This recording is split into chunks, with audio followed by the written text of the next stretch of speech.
Charleston's partying, but this deal could cost Boozy 10 years. Stay tuned. He's laughing online, but what he's celebrating might destroy a life. Don't swipe. Boozy chose a plea. You think it's surrender?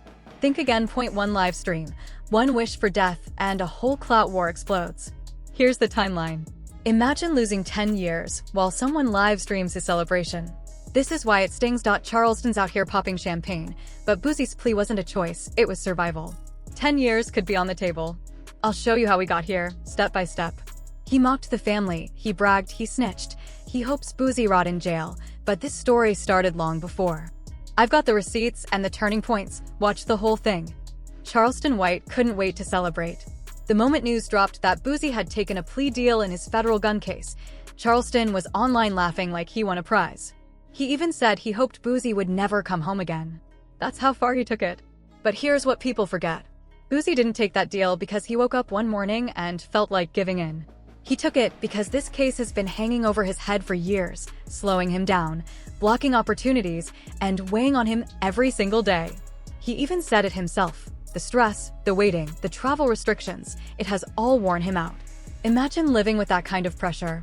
Every move you make, every city you want to visit, every business plan you try to set in motion, all of it put on pause because of a case that just won't go away. It's like having a chain locked around your ankle, reminding you constantly that freedom isn't fully yours yet. For someone like Boozy, who built his career traveling, performing, and staying active in the spotlight, being stuck in place is more than an inconvenience. It's a financial hit. It's a personal setback. And it's a mental battle he has had to fight every single day. And while all of this is happening, Charleston White has been in the background louder than ever. Cracking jokes. Making videos. Celebrating every small update like it's a championship win. He calls it karma. He claims everything he's been shouting for years is finally coming true. To him, Boozy's struggle isn't sad, it's satisfying. That's what makes this situation sting even more. Because when you look back at how this whole story built up, the feud starting in 2022, the shots taken at Boozy's son, the arrests, the non-stop clowning online, the resurfaced snitching. Stories it feels like Charleston has been waiting for this exact moment, as if Boozy's downfall is something he personally manifested. Is Boozy in prison right now? No. But the deal sitting in front of him is real. And if he accepts it fully, he could lose as much as 10 years of his life to a federal sentence. 10 years. That's not a joke. That's kids growing up without you. That's music unwritten. That's a career put in a coffin. And while all of that hangs in the balance, Charleston White is already throwing a parade like the verdict is signed, sealed, and delivered. The streets are watching, half laughing, half wondering what's going to happen next.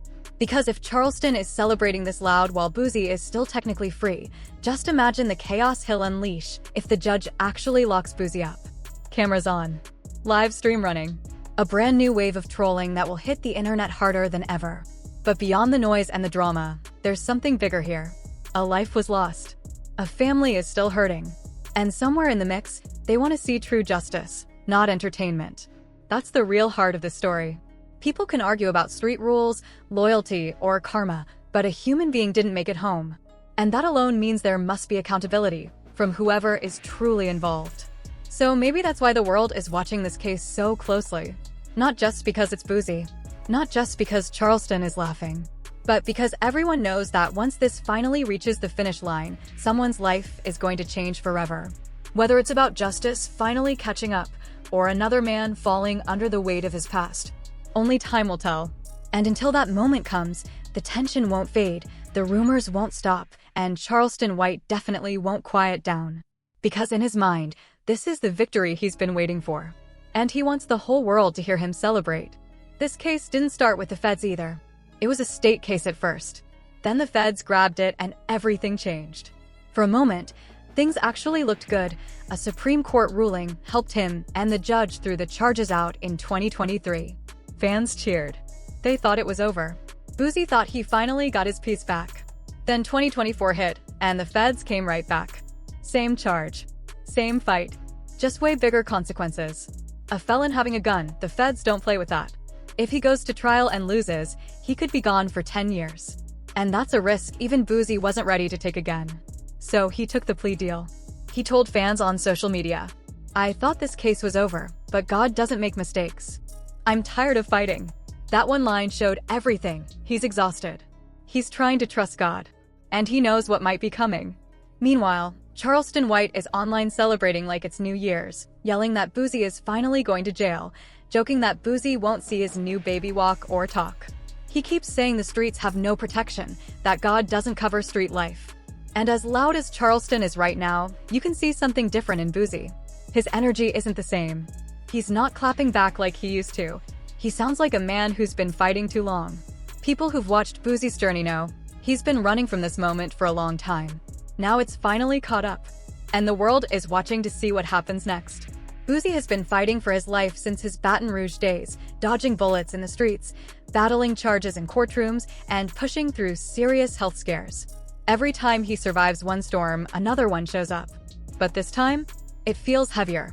10 years is not a small number, and you can feel that fear between the lines of everything he posts. While fans are trying to keep his spirits up, Charleston White is doing the opposite. The second news broke, he jumped on live with the biggest smile, bragging that he saw this coming. According to him, there was no way Boosie could beat this case, and now that prison time is on the table, Charleston is enjoying every second of it. Boosie explained why he refuses to go back and forth with Charleston online. Responding to a troll like him could put everything he has at risk. One wrong word, one threat, and the feds could use it against him. That's how serious things are right now. But Charleston didn't stop there. He went so far as to say he hopes Boosie dies in jail. Yes, that extreme. But then again, this is the same guy who built his entire identity on being hip-hop's loudest troublemaker. Still, the timing was cold. Boosie hadn't even fully processed his plea deal before Charleston turned his pain into a live comedy show. The weirdest part?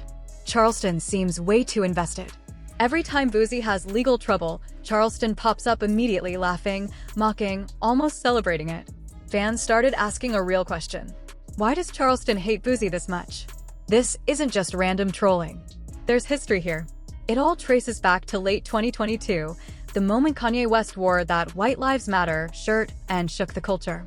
Boosie spoke up, calling it disrespectful to Black people. A lot of folks agreed with him, but Charleston didn't. Charleston came online blasting Boosie for even speaking about Kanye. That's where things took a turn. Instead of keeping the disagreement between the two of them, Charleston dragged in Boosie's son, 2D Raw, and even T.I.'s son, King Harris. He insulted them, joked they couldn't fight, and said they'd end up in jail one day. That's when everyone realized Charleston wasn't just trolling, he was going way below the belt, trying to hit where it hurts most, family. But Boosie didn't explode the way people expected. He stayed calm. In an interview with Tony the Closer, he explained that reacting with anger, especially over kids, could push him right back into legal trouble. One bad moment, and he's locked away again. So he swallowed the anger and kept it cool. It wasn't fear, it was survival. Because Charleston isn't just trying to get attention. He's trying to bait Boosie into crashing his own life. By 2023, this beef wasn't just messy. It was dangerous. And now with prison time looming, the tension between these two has reached a whole new level. Boosie knows exactly what kind of danger he's dealing with. He said it himself, some people you just can't speak on. Because one wrong sentence could land you in prison. And Charleston White is definitely one of those people. This whole thing exploded even more when 2D Raw, Boosie's son, finally clapped back. He called Charleston old and messy and even told him to go die. But Charleston? He doesn't respond lightly. He goes for the jugular.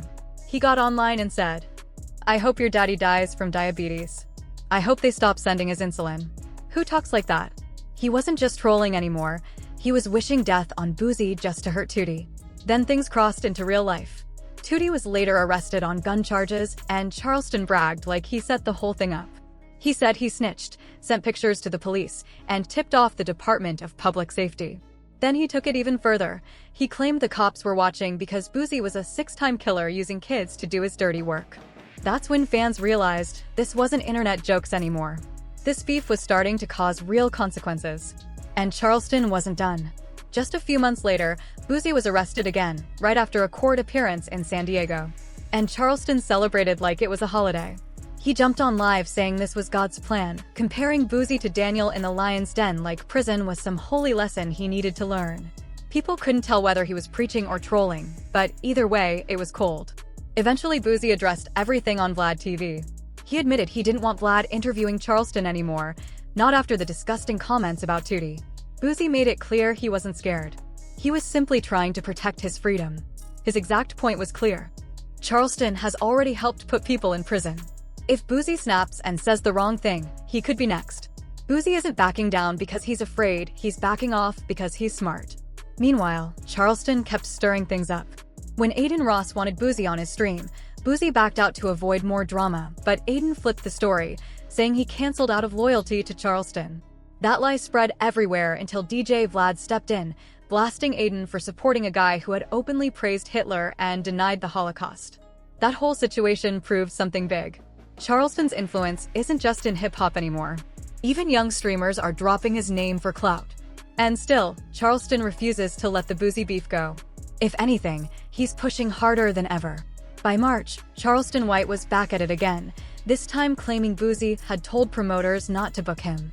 He turned it into another loud rant, bragging that he'd already contacted federal agents and was ready to help lock Boozy up over what he called threats. And just to make the moment nastier, he dragged Boozy's health into the mix again, trying to make the insults cut deeper. Charleston even went live saying he was waiting for the FBI to send him the right paperwork so he could file a fresh complaint. He claimed a promoter mentioned Boozy by name, and that would land Boozy right back in jail. You gonna be on your knees, and your knees gonna be bleeding. That's the level Charleston takes it to: dark, personal, and violent. Meanwhile, Boozy admitted something heartbreaking. People already in prison have been calling him, joking and asking when he's coming to join them.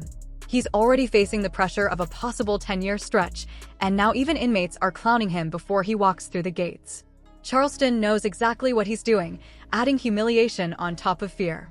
And here's a detail that a lot of fans whisper about: Boozy didn't want a trial. He went straight to the plea deal. And honestly, can anyone blame him? Just imagine Charleston White being allowed anywhere near that courtroom. He would have turned every hearing into a circus, shouting names, pointing fingers, and live streaming the chaos as soon as he stepped outside. He lives for that kind of spotlight. And Charleston doesn't hide who he is. He openly says, "I'm not a criminal. I was raised to tell the truth." He brags about hiring lawyers young, comments on his own mother helping him, and admits he's been telling since he was little. To him, cooperating isn't snitching, it's survival. But here's the truth behind his reputation. When Charleston was 14, he was involved in a robbery with other teens. During that robbery, one of the kids, Antoine Doolittle, shot and killed a man named Michael Levy. When the case hit court, Charleston testified against him. In street culture, that's a permanent stain. People have dragged him for years for cooperating against someone from his own crew. But Charleston never runs from that label, he leans into it. He argues he was just a kid and simply told the truth under pressure. To him, that wasn't breaking a code, because he says he never lived by one. Recently, footage from that old juvenile case resurfaced online, and the internet exploded again. People called him a hypocrite. How can you clown rappers for snitching when you brag about doing the same thing? Charleston just doubled down. He doesn't care who hates it. Which brings us back to Boozy. Put all this together, and you can see why he'd avoid a trial at all costs. The last thing he wanted was a courtroom where Charleston might show up, talking, pointing, recording, and turning the whole legal process into his personal show. Boozy chose the plea deal to protect his freedom and his sanity. Because one thing is guaranteed. If Charleston White ever got the chance to take that stage, he would have made the courtroom his spotlight and Boozy his headline. Imagine Charleston White in a courtroom, pointing fingers, making jokes, turning the whole thing into entertainment. Then stepping outside, hopping on live, and bragging. "I helped put Boozy away." That's not some crazy fantasy. That's exactly the kind of thing Charleston would do. And that's why he's celebrating so loudly right now. To Charleston, this isn't just Boozy getting hit with another case. It's karma finally landing. In his mind, everything he's been yelling and mocking about for years is finally coming true. When you look at the entire timeline, the beef starting in 2022, the attacks on Tootie, the arrests, the trolling, and the non-stop snitching stories, you start to see the bigger picture. It feels like Charleston has been waiting for this moment. Maybe even hoping for it. Boozy facing up to 10 years in federal prison. Right now, Boozy is still free. But with that plea deal sitting there, the possibility of a decade locked up is very real. Meanwhile, Charleston White is acting like he already won, laughing, talking big, and calling it divine justice. And the people watching are split. Some think it's funny. Others are holding their breath, waiting to see if the feds actually bring the hammer down. But here's the part that stings the most. If Charleston is this loud before sentencing, what do you think he'll do if Boozy really goes away? The circus hasn't even started yet. Then the story takes another sharp turn. Charleston began speaking on the tragic death of Duke the jeweler, claiming Boozy, J. Prince Jr., and mob ties played a major role in what happened. In his view, Duke's life was stolen over a huge jewelry deal, reportedly worth around $1 million, and the people involved needed to pay for it. He went online saying things like, "We can't just let this slide because Duke was independent. He trusted these people. He deserved better." Charleston even suggested Boozy refuse to send the money by wire, not because he didn't have the cash, but because he allegedly planned to take the jewelry without paying. He called Boozy greedy, saying that greed controlled his decisions and led to someone getting hurt. He painted a picture of Duke walking into a trap, trusting the wrong people and never making it out. He accused Boozy and mob ties of being ready at the exit, planning to rob him the second he tried to leave. Charleston told it like a backdoor setup, a $1 million deal gone dark. Whether any of this is true or not, Charleston delivered it like a final blow, piling these accusations on top of Boozy's federal case, trying to make the world believe prison isn't just possible, but deserved. He never saw it coming. That's the danger of the back door. It's always the hit you don't expect. And when you're walking into a meeting with $1 million in jewelry, surrounded by people who openly brag about being outside the law, the risk is already sitting right beside you. These are men who say they don't answer to police, don't follow rules, and don't hesitate to take what they want. They warn others not to test their gangster. They demand respect. You're supposed to check in just to step into their space. So why trust them with something worth that much? Why treat them like business partners instead of people with their own agenda? Anyone watching from the outside would think the danger was obvious. These aren't the kind who operate clean. Their reputation is built on pressure, intimidation, and making sure they come out on top every single time. That's what people suspect happened here, a setup built on fake respect and hidden motives. When someone admires you too much, when they treat you like a star, sometimes that's exactly how they lure you into a trap. Because if someone sees you as an opportunity, if they think you're easy to take advantage of, they don't see a business deal, they see a jackpot. And rumors say that's how this situation spiraled. One side thinking they had the leverage, the other side thinking they could flip the whole deal into a free $1 million come-up. This wasn't loyalty. It wasn't brotherhood. It was greed, and greed never plays fair. He thought the respect was real. He believed he was dealing with people who supported him, admired him, wanted to do business. But sometimes that's exactly how a setup works. Strangers treat you like a friend, so you don't see the danger coming. If the same situation involved a well-known jeweler like Johnny Dang or Ben Baller, it would be impossible. Those places have security, cameras, and controlled environments. You can't trap someone who already knows the game, who has safety built into every move. So instead, the target becomes someone who trusts too easily. Someone who believes everyone is on the same page. Someone who doesn't expect betrayal. That kind of trust is like leaving the door wide open for bad intentions. When a person feels respected, they lower their guard. They think loyalty is being returned. But greed never cares about loyalty, greed only cares about gain. And when one side sees a chance to walk away with $1 million of jewelry, suddenly a handshake deal turns into something much darker. That's why many people looking back believe Duke was the perfect victim in the eyes of whoever planned this. Not because he was weak, but because he believed in the wrong people. He thought their reputation meant honor. He thought their status meant safety. But respect in the streets doesn't always protect you. Sometimes it blinds you. And now, as these allegations resurface and the legal pressure builds, Charleston White is out there laughing, saying this is the moment he has been waiting for, calling it karma, calling it justice. To him, this is payback finally arriving at the door. But the truth is bigger than online rivalry. A family lost someone they loved. They want answers. They want accountability. And they want to know that what happened won't be ignored. The story isn't over. More will be revealed. If justice is truly on the way, a lot of people will have no choice but to face the consequences they thought would never catch up to them.